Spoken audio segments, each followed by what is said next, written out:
Free hoops at Van Johnson Arena for an OAC matchup between Marietta and Otterbein. Early first half as Diovion Price gets it inside to Frank Wagenfeld. He makes good on that opportunity. It's tied 2-2. Cardinals with the ball now as Julian Heckman lines up the three and drills it. He finished with 18 points.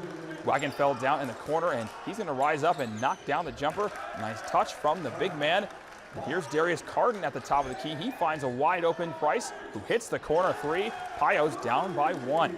Still a 1-point game as Alex Hanna steps into a three and connects, extending Otterbein's lead to 4.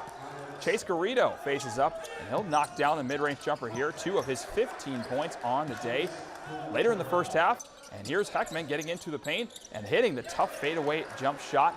Would be Carden again, passing to the corner, this time to Jake Singleton, and he buries the three-pointer. However, Otterbein will go on to win 77-70 in double overtime.